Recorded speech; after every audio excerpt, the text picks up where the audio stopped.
నమో కృష్ణ నమో కృష్ణ నమో నమో నమ. ఆత్మస్వరూపులైన అందరికీ మీ అందరికీ నా హృదయపూర్వక నమస్సుమాంజలు.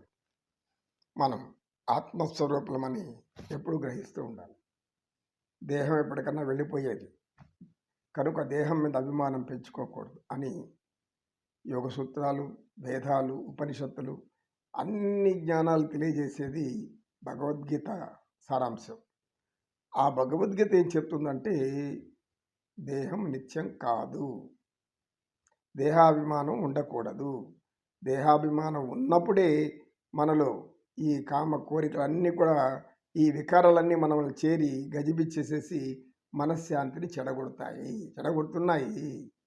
కనుక ఇలాంటి వాటికి దూరంగా ఉండాలి అని సత్యనిష్ఠుడు అంటూ ఉంటే, వెంటనే వసుంధర గురువుగారు ఈ వ్యామోహం అనేది ఎలా కలుగుతుంది, మానవుల్లో దీన్ని ఎలా మనం గమనించవచ్చు అని అడిగి చక్కగా అడిగాం తల్లి. అందరూ ఒకగా చూశాడు. గ్రామస్తులంతా కూడా వింటున్నారు. అంటే వాళ్ళు ఏదో చిన్న చిన్న పనులు, పొలాలు దున్నుకొని అంతా కూడా వాళ్ళ శ్రమ చేసి వచ్చి ఆ యొక్క కాలక్షేప సమయంలో సాయంత్రంగా కూర్చొని ఏదో విందామని వస్తున్నారు. విని ఏదో ఒక విషయం, ఇప్పుడు 1000 మంది వింటే ఒకరైనా తెలుసుకోలేరా, ఒకరైనా ఆలోచించరా అనేటటువంటి ఆశ గురువుగారికి. సరే, గురువుగారు ఏం చేశారంటే, తల్లి దీనికి ఒక చిన్న కథ చెప్తాను విను. ఒకరోజు ఒక రాజు, ఆ రాజు వయసు మళ్ళీపోయింది, వానప్రస్థం వెళ్ళిపోవాలనుకున్నాడు. వెళ్ళిపోవాలనుకుంటే తన వారసుడిని ఎవరిని రాజుని చెయ్యాలి. రాజు చేయాలన్నప్పుడు వాళ్ళ యొక్క రాజ ఆచారం, ఏ రాజులైనా కానీ ముందు రాజ్యాంగంలో ఉన్నటువంటి అన్ని ప్రదేశాలు తిరిగి ప్రజల కష్ట సుఖాలు తెలుసుకొని తర్వాత రాజ్యాధికారి పట్టాభిషేకం చేసుకుంటాడు. ఇది ధర్మం. అలా అని రాజు తన కుమారుడిని రథం మీద పెట్టి పంపించాడు. అయితే అతని గురించి అంతవరకు అనేక మంది కథలు చెప్పుకునేవాడు. చంద్రుడు లాంటి అందం కలిగిన వాడు, చాలా గుణవంతుడు, ఎంతో మన్మధుడు లాంటి రూపము, చూడగానే అతన్ని అందరూ వ్యామోహించేస్తారు అని రకరకాల కథలు చెప్పుకునేవాళ్ళు ఆ ఊరిలో, ఆ రాజ్యంలో. సరే, ఇప్పుడు రాజకుమారుడు వస్తున్నాడు అంటే అందరూ కూడా ఎలా ఉంటాడో చూడాలి. రాచరికంలో పెరిగిన బిడ్డ ఎలా ఉంటాడు, ఎటువంటి కష్ట సుఖాలు తెలియకుండా పెరుగుతాడు. సకల సౌకర్యాలు, దాసదాసీదులు, అనేక సేవకులు, అది స్నానం చేసిన ఒక 2-3 ఉంటారు. అదేవిధంగా పన్నీటి చిలకాలు, ఆయనకి ఇంకా కావలసినటువంటి సుగంధ ద్రవ్యాలు, దుస్తులకు అనేక సువాసన కలిగిన వస్తువులు ఇవన్నీ ఉంటాయి. కిరీటం ఉంటుంది, చిన్న కిరీటం ఏదో, అంటే ఇంకా పట్టాభిషేకం జరగలేదు కదా, కనుక ఆ చిన్న కిరీటం ధరించి ఆభరణాలు, దివ్యాభరణాలు, దివ్య వస్త్రాలు, పట్టు పీతాంబరాలు ధరించి వస్తున్నాడు రథం మీద. జనాలు అందరూ కూడా వాళ్ళ గ్రామగోసులు అందరూ దారిలో నిలబడుకొని అతనికి ఆహ్వానం పలుకుతూ ఉన్నారు. అందరూ కూడా నమస్కరిస్తూ ఉన్నారు. ఒక గ్రామంలో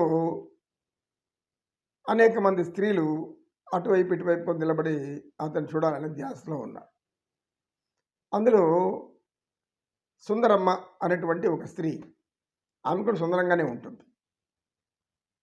ఆమె మనసు మాత్రం సుందరమైనది కాదు.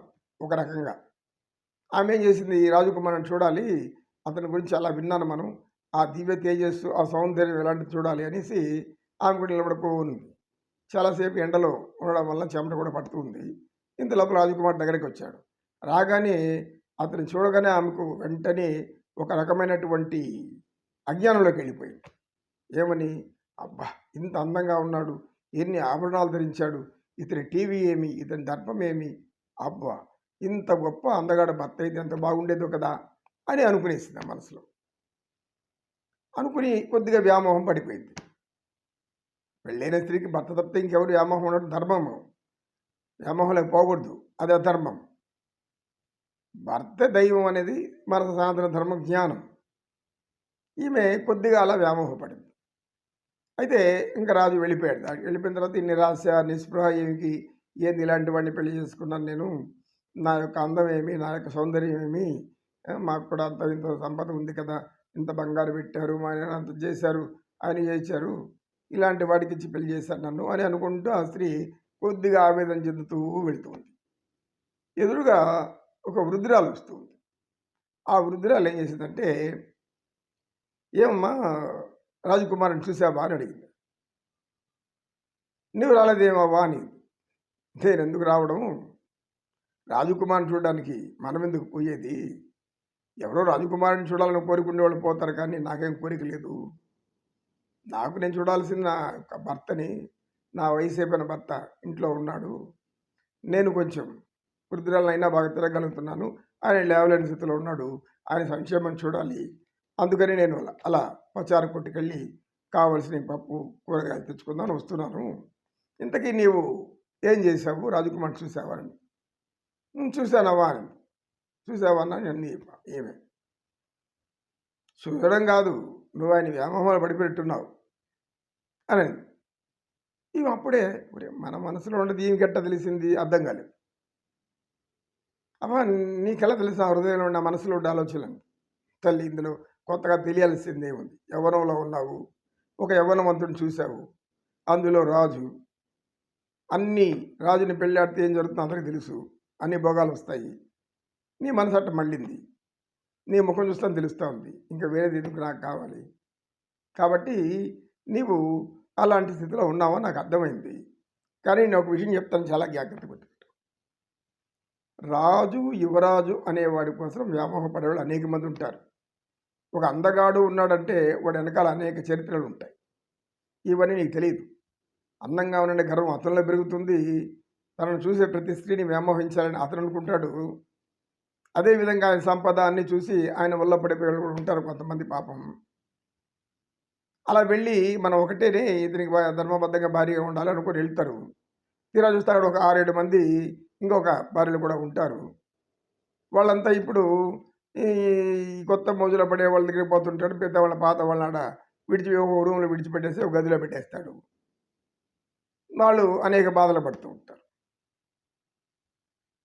నీకు కూడా అదే పరిస్థితి పడుతుంది. అంటే ఎవరైనా రాజుని వ్యామోహించిన వాళ్ళు. కానీ నీ భర్త ఉన్నాడే, అన్ని కష్ట సుఖాల్లో నిన్ను పంచుకుంటాడు. నీ కష్టమే తెలుసుకుంటాడు, నీ బాధేమో తెలుసుకుంటాడు, నీకు కావాల్సింది చేసి పెడతాడు, సంపాదించి పెడతాడు. రాజు అలా చేయగలడా? వ్యామోహం తిరగానే విడిచిపెడతారు రాజులు. రాజులే కాదు, ఎవరైనా గొప్ప ధనవంతులు అనేక మందిని కాదు, కొంతమంది చాలా ధనం ఉంది అంటేనే విలాసవంతమైన జీవితం కోసం అలవాటు పడిపోతారు. ఆ అలవాటు అది అభ్యాసంగా మారి అది ఇదైపోతుంది. వాళ్ళ జీవితం అయిపోతుంది. అదే పని చేస్తూనే ఉంటారు. చేసిన మూర్ఖత్వంలోనే మునిగి తేలుతూ ఉంటారు. తల్లి, నీకు కావాల్సిన వ్యామోహం కాదు, నీ భర్త ప్రేమ. అది రాజు దగ్గర ఉండదు. రాజు యొక్క వంశంలో ఎవరికీ ఉండదు ప్రేమ. వాళ్ళ ప్రేమ అనేక మందికి పంచాలనుకుంటా అంటారు వాళ్ళు. అజ్ఞానం, అధర్మం, పదవి వ్యామోహం, అంతకంటే ఇంకేం కాదు. కనుక అలాంటి దానికి లోను కావద్దు. నువ్వు మొదటి దశలో ఉండవు. నేను నీ మొగ్గను తుంచేస్తున్నా. మళ్ళీ నీ పూర్వ స్థితిలోకి వెళ్ళు. నీ భర్తకు మించిన అందగాడు, నీ భర్తకు మించినటువంటి తెలివైన వాడు, నీ భర్తకు సర్వము నీవు కావాల్సిన దానివి. భగవంతుడిలో అతని చూడు, అతనిలో భగవంతుడు చూడు. నీకు జీవితం ఆనందంగా గడిచిపోతుంది. ఇలాంటి వ్యామోహాలకి తగవమ్మా, ఇది మన ధర్మానికే విరుద్ధమైనటువంటి పని అని చెప్పి అక్కడి నుంచి ఆ పెద్ద ఆవిడ వెళ్ళిపోయింది. అప్పుడు ఈమెకి పరివర్తన జరిగింది లోపల. నిజమే, తన భర్త వేరే స్త్రీని ఎవరిని చూడటం లేదు, నేను అజ్ఞానంతో ఇలాంటి ఆలోచన వచ్చింది నాకు అని ఇంటికి వెళ్ళి భర్త కాళ్ళ మీద పడి దండం పెట్టి, ఏమైంది నీకు అని అన్నాడు భర్త. ఏమి లేదండి, ఒక చిన్న పొరపాటు చేయలేదు. పోతే పోనీ చిన్న పొరపాటే కదా, పెద్ద పొరపాట్లు ఎవరు చేయకుండా అందరూ పొరపాట్లు చేసేవాళ్ళే. తప్పు చేయని వాడు ఎవరు ఉండరు ఈ ప్రపంచంలో. దోషం లేని ప్రపంచం అనేది లేదు. మానవులు అనేవాళ్ళు తప్పు చేయకుంటే మానవులు ఏం చేస్తారు? ఎంత దానికి జ్ఞానం అంటూ అమితమైన జ్ఞానాన్ని పొందిన వాళ్ళు తప్పితే ఇంకెవరు కూడా ఏదో చిన్న పొరపాటు చేస్తారు. నేను తప్పేమి లేదులే, అది మనసులో ఉండేటువంటి మనసు అనేటువంటి చంచలమైంది. ఈ చంచలమైన దాన్ని నిరోధించకపోతే తప్పవు కష్టాలు, నువ్వేం బాధపడద్దు, నేనేమనుకోలేని చెప్తాను ఆ భర్త.